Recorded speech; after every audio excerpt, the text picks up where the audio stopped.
रही, उनके सास पतोह रही। सास पतोह में छोटकी पतोह के बड़ी भूख भूख लागे, कुछ भी रहा तो चोरा उरा खाए ले। तो अब साना माई दूरिया चपवा लागे, तो वो प्रसादों जब लायक धरे तो वो भी उठा दे। अबे बड़े टेंशन में भाई कि हम कैसे साना माई दूरिया चपवाई। जब हो तो तब पतो हमार उठार देते।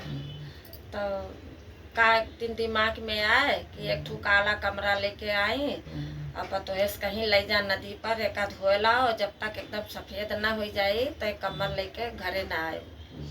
अब वो का किस थोड़ा सा आटा टोंगे गठियाए लिस, अब लेके नदी पर चल रही। नदी पर जाए के कमरा धोए लगी। हर सास सुनकर सुहागिन साथ बुलाए के सबका अवसाना माई दूरिया चबवाई लाई, चना गुड़ लाई के अवसाना माई दूरिया चबवाई। उनका जब पूजा खत्म हो गए तो मैंने हर करत थी न वहाँ रोका कि ही आटा ले गए रही, उनके भूख लग गए। आटा ले गए रही, नदी से पानी ले ली, आटा सान ली। फिर देखा थी एक चिता जलत बा, तो वहाँ चली गई, वही आग धई के वहीं भौरी सेक के लेके दूठू चली आई। तब देखा सूखा कैसे खाए, तो उन्हें सामने एक मंदिर दिखाई पड़ा। तो मंदिर में गणेश भगवान का मूर्ति रहा, वहाँ जाए देखा दिया जलत रहा घी के। तो का कि थोड़ा सा घी वही में से दिया में से पसावे लगी। अब मूर्ति के तो मुँह सीधा ही रहा था, तो का कि सोचा थी कि हम घिया निकारत है, तो ये गणेश भगवान हमें देखा थे घूर घूर, कहा थे काहे हमें घूर घूर देखा थे। बस उनके मुंह पर एक चटकना मार दी गणेश भगवान के मुंह पर। उनका मुंह जो बा बगल हो गया, बगल में हो गया है। कहा कि थोड़ा सा घी पसाए ली, लेके चली आई वही घी से भौरी खाए के फिर अपन कमरा धोए लगी।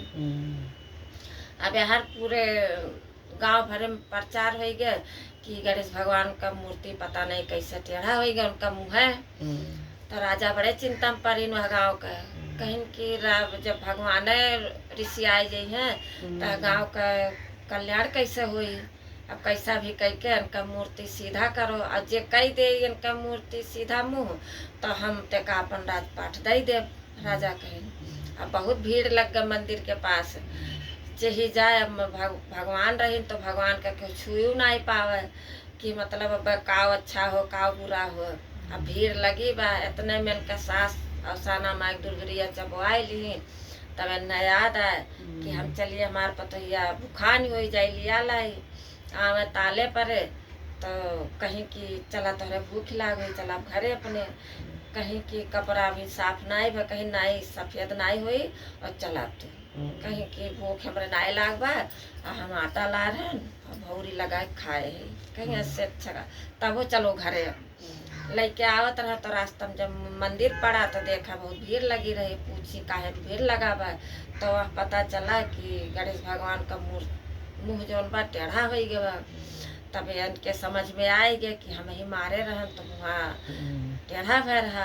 अब सबका चीरत फारत मंदिर में पहुँच गई।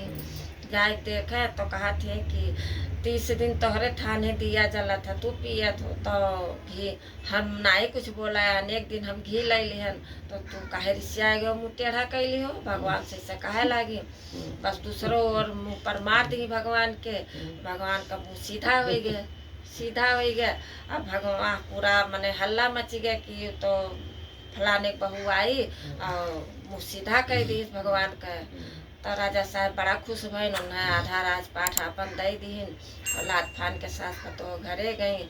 अवसाना माई सबका दुख परेशानी दूर करत है, वैसे सबका करत जय अवसाना माई की।